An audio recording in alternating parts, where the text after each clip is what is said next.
네, 이어서 주의사항에 대해 설명을 드리겠습니다. 주의사항에 보시면 근로기준법에 따라 근로계약을 체결한 내국인 근로자만 인정이 되고 아래에 해당하는 사람은 제외됩니다 라고 되어 있는데 이 제외되는 부분을 주의해서 보셔야 됩니다. 첫 번째 적혀 있는 부분 보시면 근로계약 기간이 1년 미만인 근로자, 예를 들어서 6개월만 근로계약을 했다. 이런 분들은 안 된다. 이렇게 나와 있는 내용이에요. 그런데 그 뒷부분, 글씨가 조금 작게 써 있는 부분들 보시면 근로계약의 연속된 갱신으로 총 근로계약 기간이 1년 이상인 자는 제외를 해주겠다. 이게 어떤 말씀이냐면은 처음에 6개월만 근로계약을 했다가 이분을 계속 근로계약을 해도 괜찮겠다. 계속 같이 일을 하고 싶다라고 생각이 들어서 추가로 6개월 이런 식으로 이제 추가 연장을 했다고 가정을 해보면은 총 근로계약 같은 경우는 총 근로계약은 1년이 되겠죠. 이런 경우는 괜찮다, 인정을 해주겠다라는 의미가 되겠습니다. 네, 보시면 이제 두 번째 내용을 보시면 단시간 근로자, 보통 일용직이라고 쉽게 생각하시면 되겠는데요. 1개월간 소정 근로시간이 60시간 미만인 경우에는 이제 여기 단시간 근로자에 해당한다. 이 항목에서는 그렇게 이해를 하시면 됩니다. 반대로 얘기를 하면 한 달 기준으로 60시간 이상이 되면은 그래도 단시간 근로자가 아니다 라고 여기선 보시면 되겠습니다.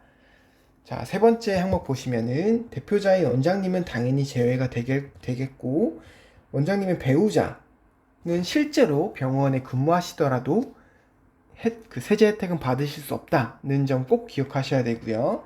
마찬가지로 부모님이나 자녀분, 직계 좀비속 같은 경우에도 제외가 되고 형, 동생, 이제 누나나 언니, 친족 관계의 분들도 제외가 된다는 점. 실제로 병원에 근무를 하더라도 이 세제 혜택은 받으실 수 없다라고 알고 계셔야 됩니다.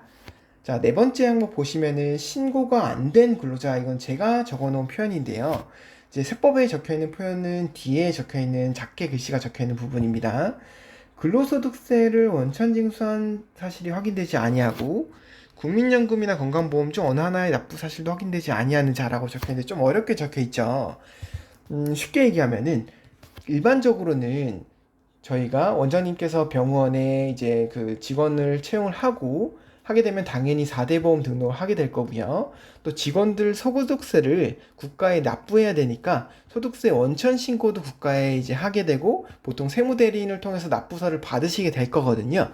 이러한 일련의 과정을 하지 않았다. 라는 거는 기본적으로 신고를 안 한 근로자를 의미한다고 보시면 되겠습니다.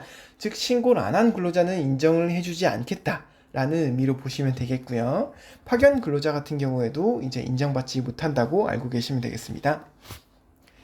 자, 다음 주의사항을 보시면 근데 이게 보시면 근로자의 숫자를 계산을 하잖아요.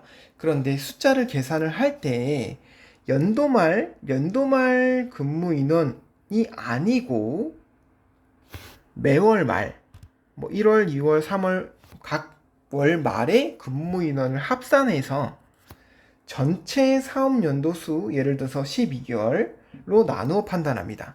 자, 뒤에 보시면 매월 말 근무 인원의 합, 1월 말 근무 인원 더하기 2월 말 근무 인원 더하기 해서 쭉 12월 말에 근무 인원까지 합산을 한 다음에 이를 만약에 1월부터 12월까지 모두 다 운영을 하셨다고 하면 12로 나누게 될 거고요. 만약에 개원한 연도가 사업자 등록증상 개업 연월일이 5월 1일이다 라고 하면 5월부터 12월 말까지 하게 되면 8개월이잖아요. 이 경우에는 이제 8개월이 되겠죠. 나누기 8로 해야 된다는 의미가 되겠습니다.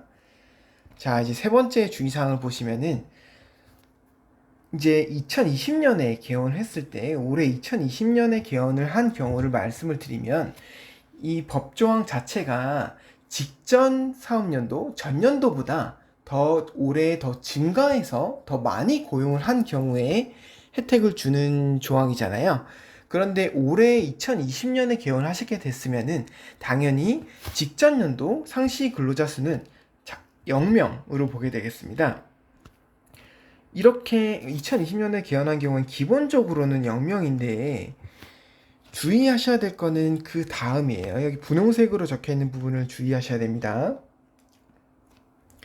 혹시라도 개원을 하실 때 양수 받아서 병원을 개원하셨거나 혹은 기존에 뭐 A라는 장소에서 병원을 운영하셨다가 B라는 장소에서 다시 재개원하시는 경우, 이런 식으로 병원을 폐업했다가 재개원하시는 경우에는 직전 연도를 0명으로 보지 않습니다. 이 경우에는 조금 자세히 말씀을 드리면은 양수도 받은 경우에는 기존에 양도했을 때 기준으로 양도했을 때 마지막 폐업했을 때 최종적으로 그 달에 그 근로자 수로 계산을 하게 되고요. 폐업한 경우에도 마찬가지로 폐업했을 때 그 전에 이제 고용했었던 근로자 수를 기준으로 하게 됩니다. 그것보다도 더 증가해야 된다는 의미가 되겠습니다. 이 부분을 실수하지 않도록, 혹시라도 올해 개원했으니까 당연히 올해 개원해서 뭐 5명 고용했으니까 5명치에 대해서 공제를 받을 수가 있겠구나 라고 생각하시기 쉬운데, 양수하셨거나 아니면 폐업 후 재개원하신 경우는 꼭 주의하시기 바라겠습니다. 자, 네 번째 주의사항도 상당히 중요한, 어떻게 보면 여기서 가장 중요한 내용이 되겠습니다. 사후관리에 대한 내용인데요.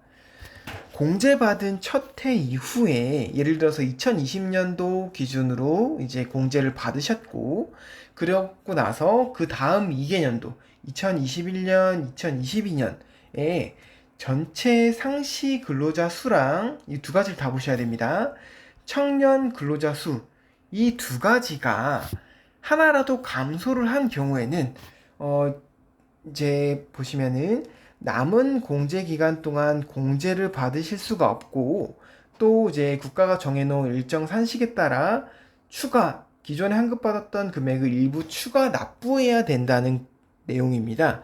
물론 여기서 좀 더 자세히 말씀을 드리면은 전체 상시 근로자 수가 줄어들었는지 청년 근로자 수가 줄어들었는지에 따라서 올해 2020년 2월 달에 개정된 사항이 좀 있어서 이게 약간 다르게 적용되는 건 있는데, 너무 구체적으로 들어가게 되면 좀 복잡하니까 그 부분은 세무 대리인께 맡겨두시고, 대략적으로만 알고 계시면은 올해 공제를 받으셨다면 그 다음 연도와 다다음 연도는 적어도 전체 총 상시 근로자 수랑 청년 근로자 수가 각각 줄어들지 않고 최소한 유지가 되어야 된다라는 점은 꼭 기억을 해 두셔야 되겠습니다.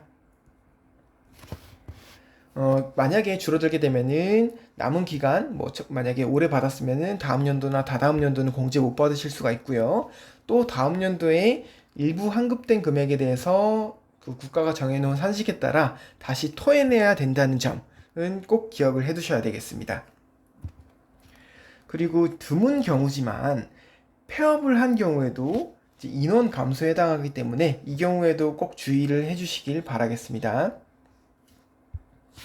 자, 이번에는 다섯 번째 주의사항으로 넘어가시면은 사회보험료 세액공제나 각종 투자세액공제 이런 부분들이랑 중복 적용이 가능하다는 점, 그래서 보통은 이 사회보험료 세액공제랑 같이 적용을 하게 되고, 이건 제가 다른 유튜브 강의에서 또 말씀을 드리겠습니다.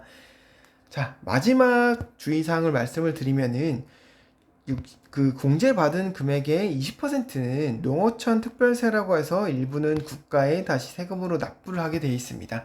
그래도 공제 금액이 워낙 크다 보니까 공제를 일부 크게 많이 받으시고 그 중에 20% 일부는 국가에 다시 납부하게 된다는 점은 이제 알고 계시면 되겠습니다.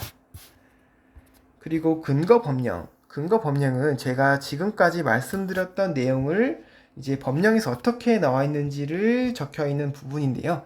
이 부분은 이제 제가 기존까지 말씀드렸던 내용에 대한 부분이라서 간략히만 이제 읽어보시면 되겠습니다. 이상입니다. 감사합니다.